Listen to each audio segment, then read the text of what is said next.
Hi, this is Sharnami and I'm with Derek Yu. What's up? And na-miss kong mag-podcast with him.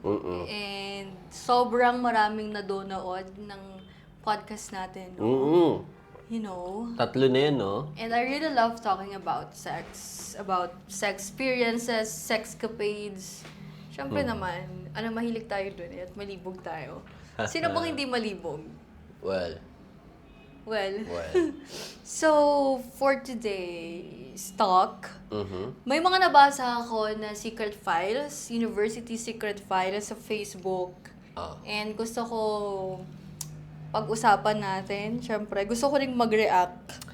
back to the college days. Alam mo nung college ako, ginagawa ko rin to eh. Oh? Nagsusulat ako, di ba anonymous naman nila pinopost Well, yan. yeah. So, nagsisend ako ng message dun sa secret files, Facebook page namin. Nakakahiya! Okay. Eto ha. Sinend ko rin sa'yo, ano ka ba? Sige, babasahin ko ito. Okay. Basahin natin. Ang title na nilagay niya ay Normal Ba? Hindi, doon dapat tayo magsimula sa suyo na nga. Okay. So, yun na nga. Medyo nakakahiyang itanong, pero kasi may boyfriend ako. Pareho kaming nasa legal age na, engineer na siya, and ako naman 4th year college pa lang. Hindi ko alam kung normal po bang hindi masarapan kapag nakikipag-ano. Ay? Ano yung nakikipag-ano? Alam mo na yun, Nakikipag-sex. nakikipag-sex. Oo. Like, hindi ko naman na first time. So, sino may problem? Siya? Mga siguro 10 to 12 times na namin yung ginawa. Pero as in, hindi ko pa rin talaga ramdam yung sinasabi ng iba na masarap. Tapos yung mga napapanood ko, hindi talaga. Ano ibig sabihin niya dun sa napapanood? Yung mga napapanood siguro, like porn, yeah. Pag nanonood sila, di ba? Every time na ginagawa namin yun, pinipeke ko na lang yung pag-ungol. Ay, Tapos, siya lang yung nilabasan sa amin. Ako lang ba yung ganito? Normal po ba yung ganito? Eh, baka hindi niya trippings. Yung... M to F sex.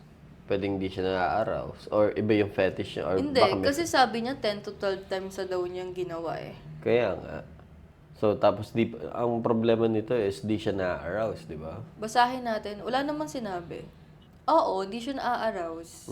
Di ba? Pero walang exactly yung term. Pero hindi ko pa rin talaga ramdam yung sinasabi ng iba na masarap. Baka, it depends. Pero basahin muna natin. Bago tayo magbigay ng mga opinion, siguro basahin muna natin yung mga comments ng iba. Sige. Okay, baka need nyo muna foreplay bago mag-proceed sa exciting part. Pwede nyo naman pag-usapan or i-guide mo siya sa weak spot mo. Ipakain ang dapat ipakain. Well, kidding aside, kasi parang pinagtatawanan yung comment. Actually, foreplay is the most important part sa sex life. Kasi kapag walang foreplay, kasi it's like boring. Yes. Yung tipong, syempre ang foreplay para sa atin ay siya ang para sa lalaki, nakapagpatigas lalo, sa babae naman, nakapag-wait. Kasi pag diretso pasok, parang wala, hindi ka talaga masasarapan. Kung babae siya, no? O nga, Babae siya. yung nagsabi.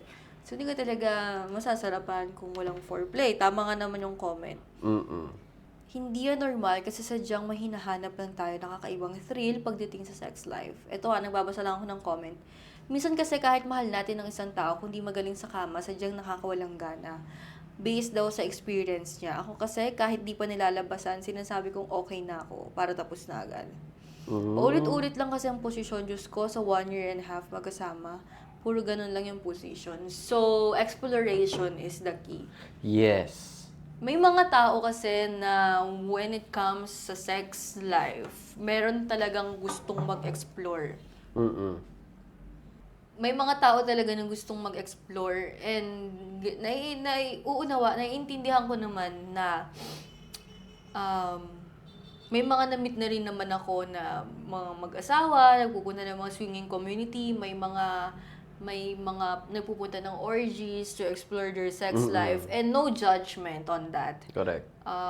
Dito sa Pornhub, sa adult side, we don't judge people who love sex. And also having sex with multiple partners and having sex with different genders. Yes. So, siguro hindi niya pa nahahanap. Doon sa nag-confess, hindi niya pa siguro nahahanap yung para sa kanya. Oo. And bata pa siya. Correct. Baka merong specific fetish na makakapagpa-araw sa kanya or makakapagpa-angat ng libido pa niya. It depends eh. Sometimes kasi hindi lang sex lang yan. Sabi nga doon sa comment, foreplay is one of the best na starters when it comes to sex. Mhm. Siguro hindi niya pa nahahanap, hindi fetish, Ano? kink. Yeah. Ayun. Kasi ang fetish, it's like yung may mga specific ka na eh. Pero kung kink lang or yung mga extra thrill lang, like using toys, why not? Or sa foreplay naman, walang oral, hindi kinakain yung pusi niya or kaya hindi sila nagkikiss kasi nakaka-apekto yun eh. Or maybe because iisa lang yung position. Correct. Kasi, different position, different hitting ng G-spot, di ba? So, sa akin, for me, dog style. You know, dog style, may hit mo yung G-spot, and missionary, hindi ko masyadong bet ang missionary. Mga cowgirl, mga ganun reverse, tapos, it depends. Siguro, Pero ano nga ba pinaka-paborito mo sa lahat? I'm just curious. dog style, syempre. Dog style pa rin. Bakit? Kakasabi ko lang na nahihit niya yung spot. Mga tanong ka. Hating Yes, nahihit niya yung spot. So, if you know yourself,